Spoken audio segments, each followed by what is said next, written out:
এই কদিন প্রচণ্ড ব্যস্ত ছিলাম, তাই ব্যস্ততার মাঝখানে সেরকমভাবে কোনো রকম ভিডিও দেওয়া হচ্ছিল না, তাই ছবি তুলছিলাম, ছবি পোস্ট করছিলাম। আজ একটু সময় পেয়েছি ব্যস্ততার মাঝখানে, তাই ভাবলাম একটু রান্নার ভিডিও করে পোস্ট করি। আজ আমি সকালবেলায় বাজারে গেছিলাম, বাজারে গিয়ে দেখলাম খুব ভালো ভালো লোটে মাছ এসছে, তাই আমি লোটে মাছ নিয়ে চলে এলাম। সেগুলোকে ধুয়ে কেটে ভালোভাবে পরিষ্কার করে আজ ভাবলাম যে বেগুন দিয়ে লোটে মাছ বানাই। তোমরা কে কে খেয়েছো বেগুন দিয়ে লোটে মাছ? আর যদি না খেয়ে থাকো তাহলে একবার বাড়িতে বানিয়ে দেখো, খুব টেস্ট লাগে বেগুন দিয়ে লোটে মাছ খেতে।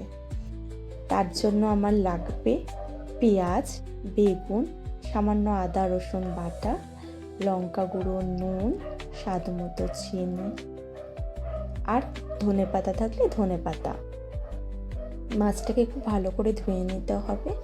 ধুয়ে নিয়ে আমি তারপর বেগুনটাকে সরু সরু আলু ভাজার মতো করে কেটে বেগুনটাকে ভেজে তুলে নিয়েছিলাম। তারপর কড়াইয়ে তেল দিয়ে পেঁয়াজ দিয়েছিলাম। পেঁয়াজটা যেই ভাজা ভাজা হয়ে যাবে ওর মধ্যে আদা রসুন বাটা, লঙ্কা গুঁড়ো, নুন দিয়ে মশলাটা সামান্য জল দিয়ে কষিয়ে নিয়ে মাছটাকে দিয়ে মাছটায় যেই জল বেরিয়ে এসছে তার মধ্যে বেগুন দিয়ে তার মধ্যে সামান্য চিনি, আর নামানোর আগে তোমাদের কাছে ধনেপাতা থাকলে ধনেপাতা দিয়ে দেবে। ব্যাস, বেগুন দিয়ে লোটে রেডি।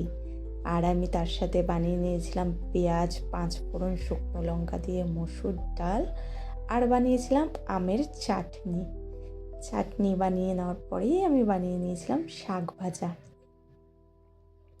শাক ভাজার জন্য পেঁয়াজ, শুকনো লঙ্কা ফোড়ন দিয়ে তার মধ্যে কলমি শাকগুলো দিয়ে দিয়েছিলাম, দিয়ে নুন চিনি সামান্য হলুদ দিয়ে শাকটা ভেজে নিয়েছিলাম।